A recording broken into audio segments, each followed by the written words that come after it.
السلام علیکم ورحمۃ اللہ وبرکاتہ۔ ناظرین کرام، امید کرتے ہیں آپ تمامی حضرات خیریت سے ہوں گے انشاءاللہ۔ آج کے اس ویڈیو میں آپ کے سامنے نماز کے کچھ مسائل ہیں جو سردیوں میں پیش آنے والے ہیں، چونکہ سردی کا مہینہ شروع ہو چکا ہے اور کافی لوگ اس طریقے کے مسائل کے بارے میں پوچھتے رہتے ہیں، تو میں نے سوچا کہ نماز میں جو مسائل درپیش ہوتے ہیں ان مہینوں میں، تو ان کے کچھ مسائل آپ کے سامنے رکھ دیا جائے۔ ویڈیو کو آخر تک دیکھیے گا، امید ہے انشاءاللہ آپ کو ویڈیو پسند بھی آئے گا۔ اور یہ جو مسائل ہیں نا، بہت ضروری، بہت سارے لوگ کنفیوز کر دیتے ہیں لوگوں کو، تو وہ میں کنفیوژن بھی دور کروں گا آپ لوگوں کے، اور ایک ایک کر کے ساری باتیں آپ کے سامنے رکھ دینا چاہتا ہوں۔ سردیوں میں جو کولڈ کریم وغیرہ لگایا جاتا ہے، جیسے ویسلین ہوا، پونڈس ہوا اور برولین ہے، کئی طرح کی کے جو ہے کریم ہوا کرتے ہیں جو سردیوں میں دیکھتے ہوں گے کہ جلد وغیرہ سکڑ جاتی ہے، ہاتھ پاؤں کے چمڑے پھٹنے لگ جاتے ہیں، اس کی وجہ سے یہ کولڈ کریم لگایا جاتا ہے۔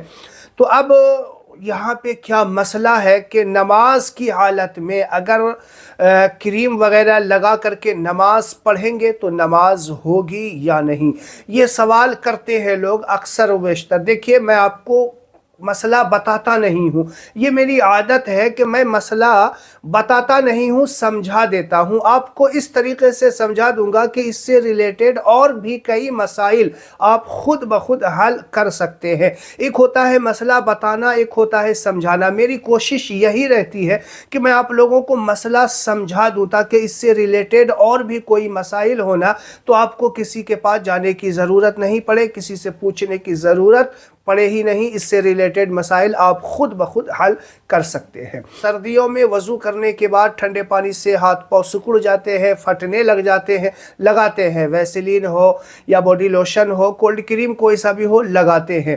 اب یہاں پہ جو آپ کو سمجھنا ہے، دیکھیے سب سے بڑی بات سمجھنا ہے یہ آپ کو۔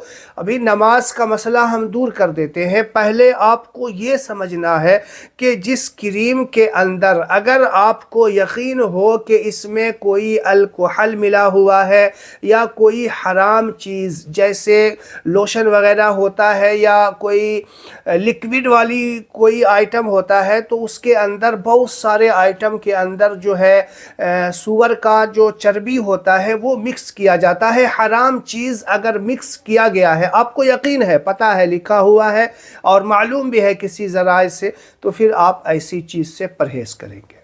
نماز تو بات کی دور کی بات ہے، آپ پہلے ایسے بھی اپنی معمولات زندگی میں بھی ایسی چیزوں سے اجتناب کریں گے۔ اب دیکھیے کہ جو حرام چیز سے ملا ہوا یا کوئی الکحل والی چیز لگی ہوئی ہے، تو پھر اس کے بعد وہ لگا کر کے نماز پڑھیں گے۔ یاد رکھیے گا کہ الکحل والی چیز وغیرہ لگا کر کے نماز پڑھنے کے لیے علماء کرام نے منع کیا ہے۔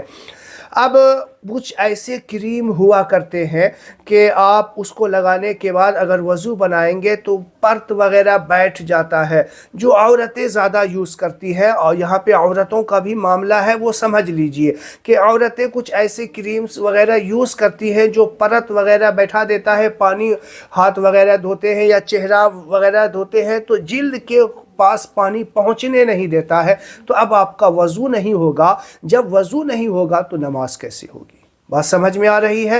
جب وضو ہی نہیں ہوگا تو نماز کیسے ہوگی؟ نماز پڑھنے سے پہلے تو وضو کرنا ضروری ہے نا، کیونکہ وضو کے بنا نماز ہوگی ہی نہیں، تو یہاں وضو ہی نہیں ہوا تو نماز کیسے ہوگی؟ تو ایسے کریم وغیرہ ہوں تو پہلے اس کو ریموو کر لیں، پھر اس کے بعد وضو بنائیں۔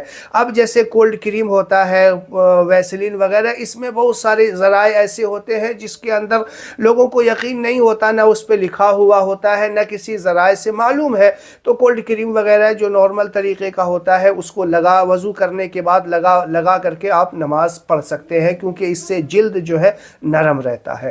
تو آپ کو بات سمجھ میں آ گئی، مسئلہ جو ہے سمجھ میں آ گیا ہوگا کہ ایسی چیز جس کا یقین ہے آپ کو کہ اس کے اندر کوئی الکحل یا حرام چیز مکس ہے، تو اس سے آپ نماز کی حالت میں بھی بلکہ معمولات زندگی میں بھی آپ اس سے پرہیز کریں گے۔ اس ویڈیو کو زیادہ سے زیادہ شیئر کیجئے گا، میرے لیے دعا کیجئے گا۔ السلام علیکم ورحمۃ اللہ وبرکاتہ۔